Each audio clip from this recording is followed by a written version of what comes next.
Dari pertama alur cerita pertama, ia mengendari mobil, ia sudah berpikiran seperti itu, bahwa di sana itu adalah tempat yang angker. Saya harus berhati-hati. Tanpa disengaja, ia bertemu langsung dengan apa yang ia.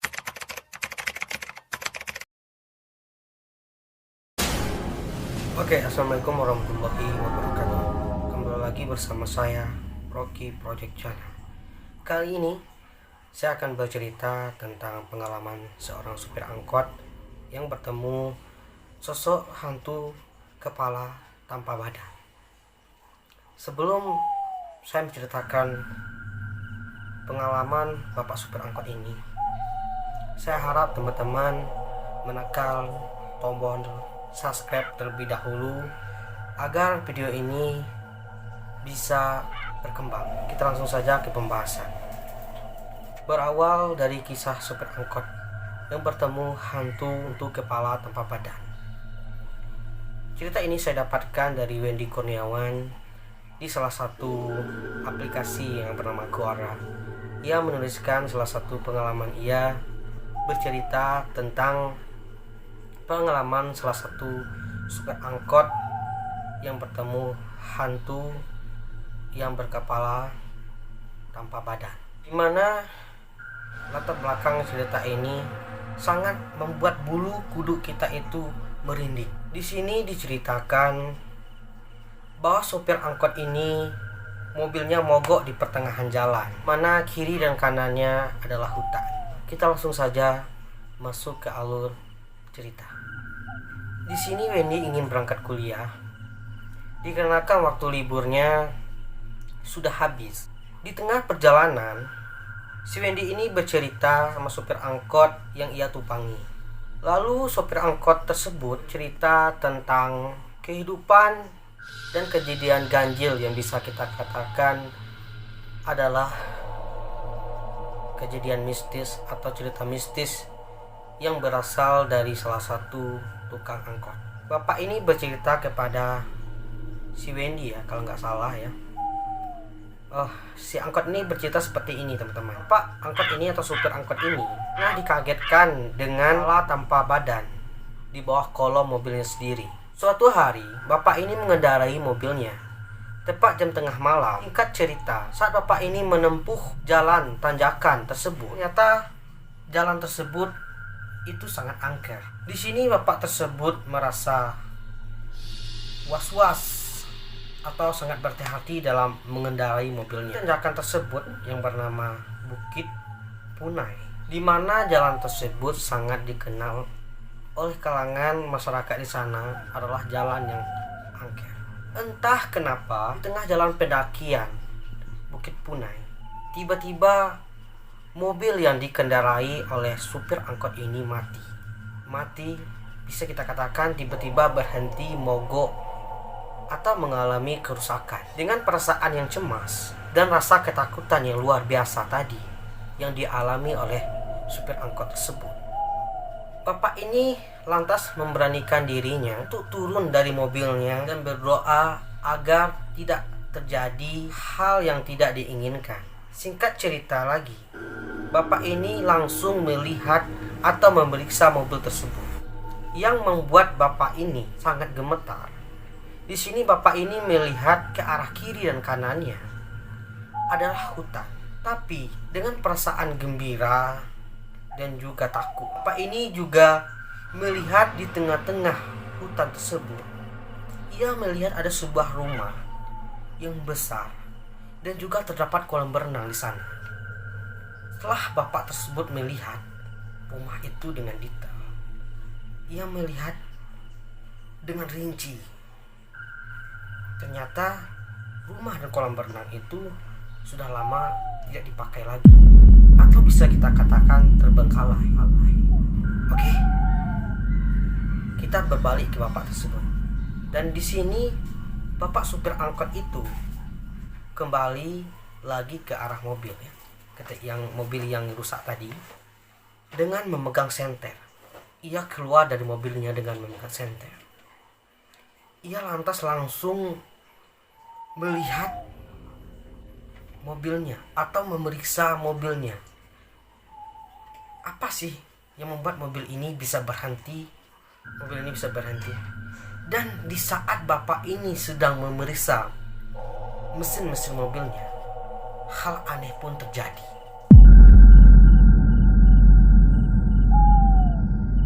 Di mana mobil yang dikendarai oleh bapak ini, bapak supir angkot tersebut, itu tidak rusak sama sekali. Lantas bapak itu merasakan, kok bisa gini ya? Mobil saya nggak terjadi apa-apa, nggak ada yang rusak sama sekali di mesinnya. Tetapi ya mati, mogok. Yang dimana mobil bapak ini dikendarai ya, itu tidak sama sekali rusak, tetapi mati atau mogok tanpa sebab.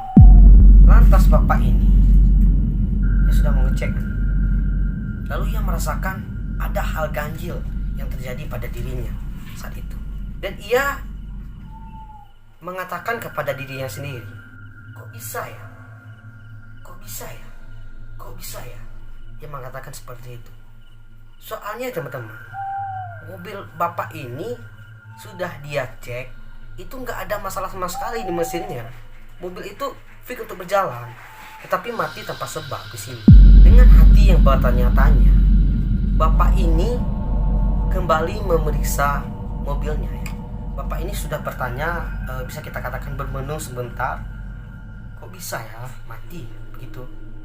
Dan lantas bapak itu sudah bermenung atau berpikir, bapak itu kembali lagi melihat mobilnya. Dan saat bapak itu memeriksa mesin mobilnya dengan senter kecil yang digenggamnya, yang menyinari mesin-mesin mobilnya dan ditemani angin malam di pertengahan malam. Setelah bapak ini memeriksa lagi mesin mobilnya, lalu bapak ini berpindah ke kolong belakang mobilnya, yang bisa kita katakan tempat peletakan barang yang di belakang mobilnya. Dan ia saat berpindah ke belakang sedang mengecek, mungkin ada kesalahan di belakang ya, atau berat atau bagaimana. Yang cek pakai senternya ditemani oleh angin di pertengahan malam. Dan tiba-tiba dengar suara barang yang jatuh.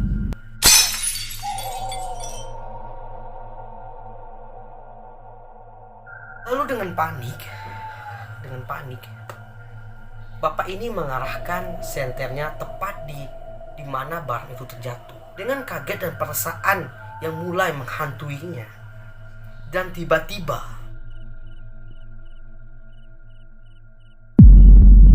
ada seseorang yang berwajah pucat melihat sinis ke arahnya. Dan bapak tersebut mulai melihat, siapa sih orang yang melihat ia dengan wajah sinis. Ia melihat dengan detail, dengan sangat tajam lagi. Dan di situ nampaklah sosok yang melihatnya itu bukan manusia. Ia melihat sosok itu dengan wajah yang pucat dan mengeluarkan darah yang sangat banyak di lehernya. Dengan terkejut atau shock, ia melihat ini bukan manusia.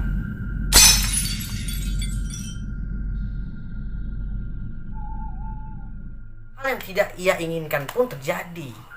Itu yang membuat bapak ini terkejut. Dari alur cerita pertama, ia mengendarai mobil, ia sudah berpikiran seperti itu, bahwa di sana itu adalah tempat yang angker. Saya harus berhati-hati. Tanpa disengaja, ia bertemu langsung dengan apa yang ia pikirkan di saat pertama kali ingin menuju lokasi tersebut. Lantas bapak itu sangat terkejut ya. Hal yang tidak ia ingin pun terjadi. Sosok makhluk halus yang berwujud kepala manusia tanpa badan itu, disertai darah yang mengalir, rupanya sedang mengerjai bapak tersebut dari tadi. Dan mungkin kita bisa katakan, ia mengerjai bapak ini sehingga bapak ini mobilnya nggak bisa dikendara. Bapak ini merasa ada angin yang nggak sewajarnya ya. Dengan cemas dan shock tadi, supir angkot ini pun terjatuh lalu pingsan. Singkat cerita, bapak ini ditemukan oleh seorang pengendara motor. Ia melihat kaki bapak ini terjulur di dekat kolong mobilnya. Seperti yang dimana saya ceritakan tadi, bapak ini bertemu atau melihat sosok makhluk halus itu. Tepatnya di belakang kolong mobil. Ya. Jadi bapak itu pingsan otomatis di kolong mobil tersebut. Tapi yang aneh terjadi, seorang pengendara ini menemukan bapak ini di dalam kondisi kakinya terjulur di dalam kolong mobil. Itu yang aneh. Dan ada juga mitos yang berkembang atau rumor yang berkembang atau fakta yang berkembang. Saya nggak tahu ini apakah ini peristiwa ini benar-benar terjadi ataukah hanya sebuah cerita atau opini dari masyarakat sekitar. Di sini diceritakan ada juga pengendara mobil yang bertemu keranda terbang di bukit Punai tersebut.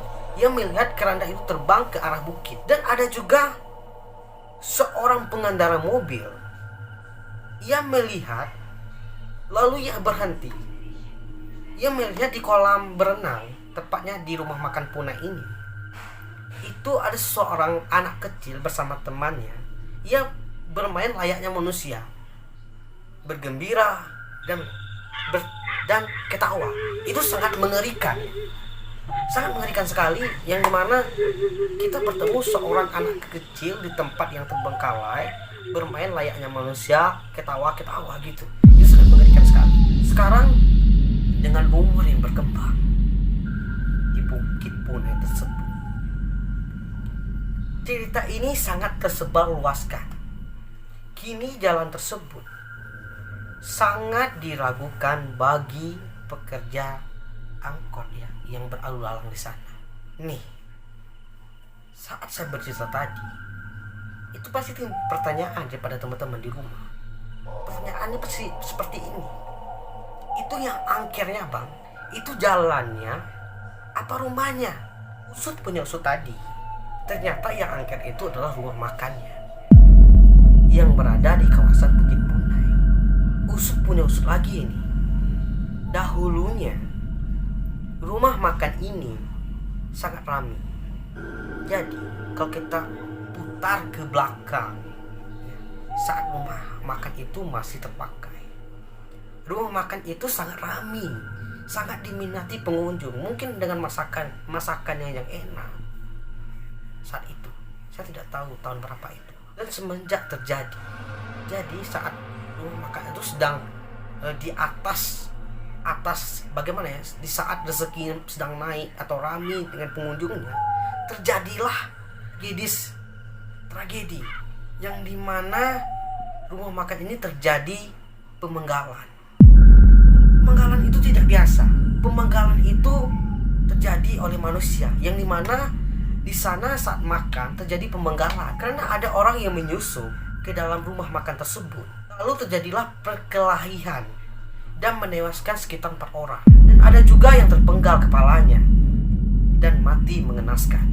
Mungkin disitulah timbul opini dari masyarakat atau cerita dari masyarakat mengenai hal tersebut. Atau bisa jadi yang membuat jalan itu atau rumah itu angker adalah saat peristiwa itu terjadi. Dan dahulu setelah sekian lamanya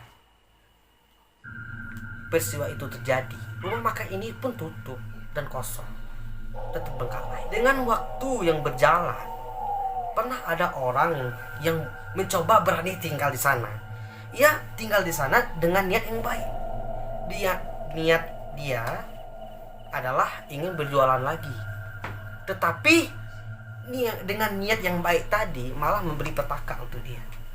Ia lari dari tempat tersebut. Ya bisa teman-teman tebak mengapa ia bisa nggak betah lagi tinggal di rumah makan tersebut.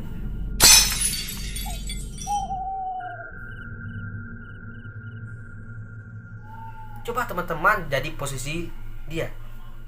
Ya bisa teman tebak sendiri mengapa ia lari dari rumah makan tersebut. Sekarang jalan dan rumah makan angker ini itu dikenal sangat angker sekali.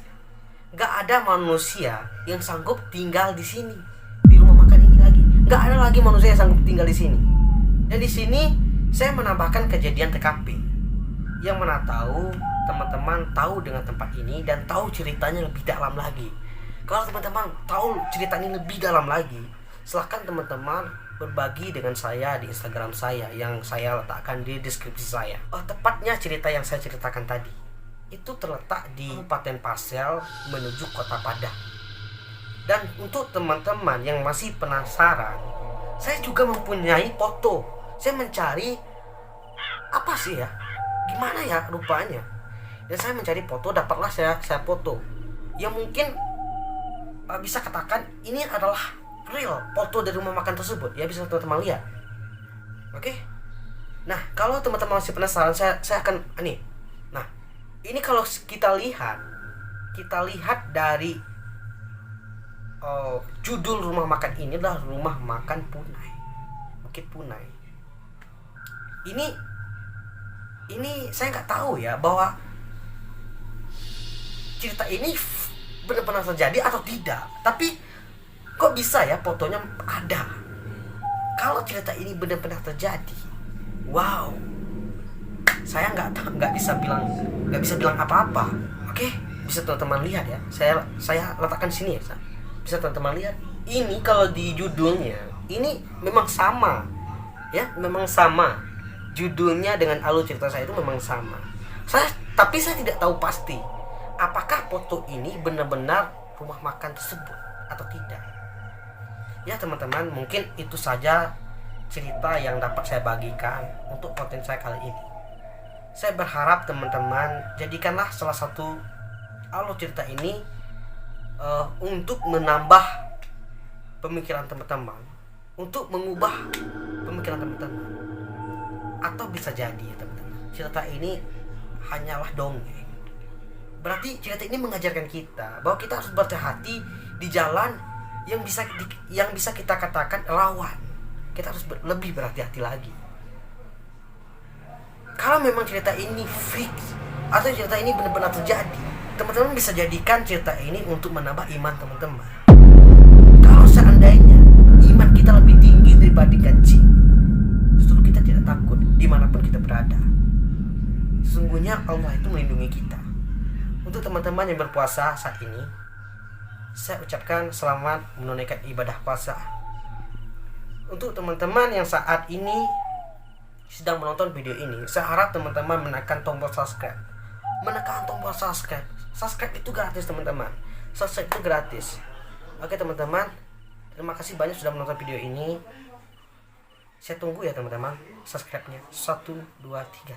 Terima kasih sudah mensubscribe video ini dan menonton video ini. Jangan lupa di-share ya. Jangan lupa di-share agar video ini dapat berkembang. Saya Rocky Project Channel mengucapkan terima kasih banyak. Assalamualaikum warahmatullahi wabarakatuh.